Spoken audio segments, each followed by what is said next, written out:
Hello and welcome back to the channel Onindita Ji, where we learn, speak, and succeed. I hope all of you are doing well today. And today, from the thumbnail, you must have understood what we are going to discuss about. So, I'm going to start with a question. Have you ever felt like a team member misunderstood your message? Or maybe your email caused some unintended panic? Well, that's the power and also the risk of communication. In today's video, we will break down the different modes of communication in teams. So you can speak, write, and present more clearly, professionally, and effectively. Before we dive into this, we must also understand why today's topic matters. Because teams thrive on clarity, trust, and coordination. Miscommunication can lead to delays, errors, and conflicts. Understanding how and when to use each mode can transform your leadership and collaboration. Now, let us understand the various modes of communication based on various types of classification. If we classify the types of communication based on style, then we will have direct and indirect. Okay, so let me put a grid over here and then I will discuss.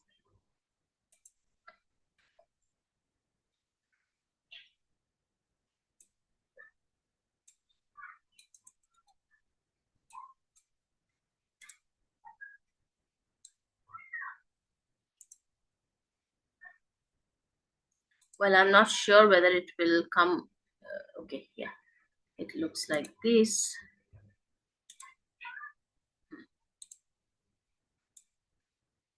So if it is based on style, then it is direct and indirect. So what happens in direct communication? There you will find clear, specific, and straightforward or to the point messages.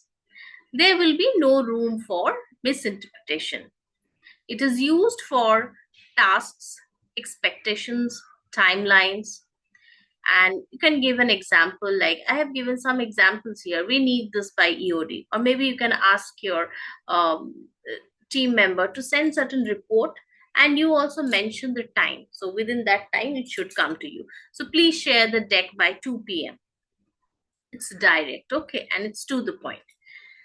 If it is to be an indirect communication, it will be polite, nuanced, or suggestive, useful in cultures or contexts where directness feels harsh. For example, like, would it be possible to have the deck ready by the afternoon? If you have to give the same message in an indirect way. Okay.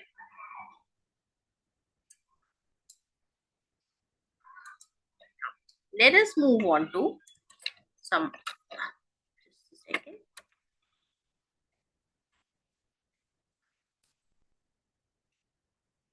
Hmm?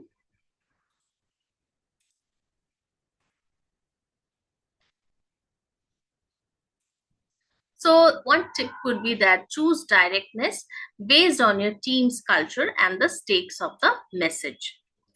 And also match the tone with the team culture, as I said, and the urgency of the task.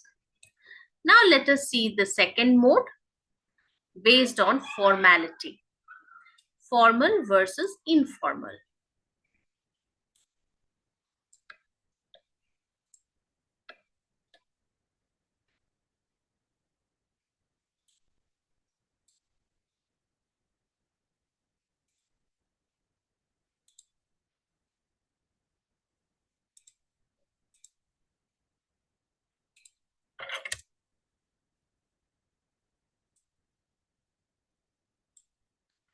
So what happens in formal communication? It is structured, often documented. It is used for reports, client updates, official announcements, also channels like email, meeting minutes, memos, like that. And on the other hand, for informal communication, it will be more casual and spontaneous. It helps to build relationships and eases tension. And channels could be like if you're meeting at a coffee shop over a cup of coffee, or in some casual messages maybe, and team catch-ups like that. Now both are important. A good team uses formal communication for clarity and informal communication for connection. So formal for policies and deadlines, and informal for the relationship building and morale. Okay, let's learn about the next type of communication mode, that is based on channel or medium. Okay. Let me put it down here.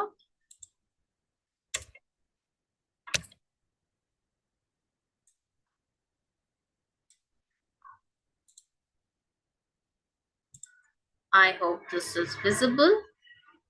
Based on channel, medium, or verbal, non-verbal, written, or visual. Okay. Let us scroll down. So what happens? Visual and non-verbal cues are critical in the hybrid or remote teams. So if we will take one by one, so under verbal communication, it is mostly spoken, face-to-face or virtual, fast, interactive, and tone sensitive. It is great for meetings, brainstorming, conflict resolution. On the other hand, when it is written communication, it's just like it is through emails, chats, reports, manuals, and it is ideal for documentation, clarity, and referencing. For the non-verbal communication, it is mostly through the body language, eye contact, and tone, pauses. It is critical in interviews, team dynamics, and also even when you're on a Zoom call. So most of the people, what we do is we turn off our cameras, but that's a non-verbal communication showing that you're not too serious. So yeah, try to keep your cameras on. Then visual communication is charts, infographics, dashboards, slide decks. So these things help to convey complex information quickly. So in remote work, visual plus written is powerful, whereas in hybrid teams, verbal and non-verbal makes a big difference. And finally, the last one would be the mode 4 is by intent. So based on intent, like whether it is official, social, grapevine, or feedback. So we have another way of classifying them. Let me put that here.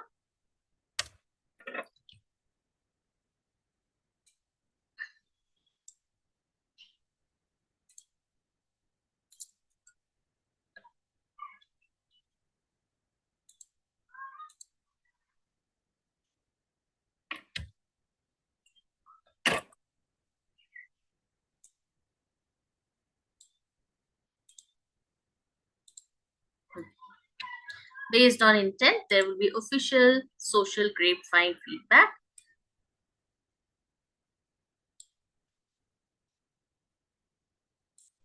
So when it is an official communication, it's usually top-down or structured team communication, often formal and documented. If it's a social communication, which helps to build a team rapport, like birthday wishes, team bonding chats, and are often informal but crucial for team spirit. Then, when we look at the grapevine communication, it is informal, like word of mouth. It is fast but not always reliable, and leaders should address rumors early to avoid panic or any other conflict.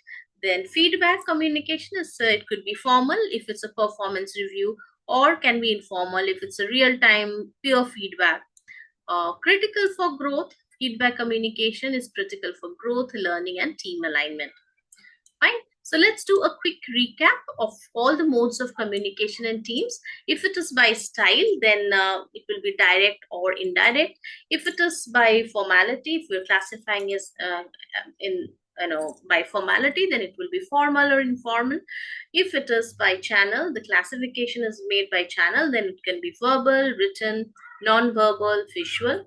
And if the classification is done based on intent, then it can be official, social, grapevine, feedback.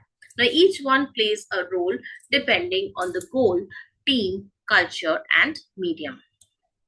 So, strong communication means strong teams. The better you understand these modes, the easier it is to collaborate and lead and succeed, especially in diverse or remote teams. So let me know in the comment section which mode do you use most in your teams. And also, if you have found today's video, do not forget to hit the like button. Also, please subscribe to the channel and hit the bell icon if you haven't done so. If you are new to this channel, please subscribe and share it with your friends also. Also, do not forget to share this video, as I said. And I will see you in the next video with some other tips on communication, team building, or any other soft skills. Until then, stay well, take care, and bye bye.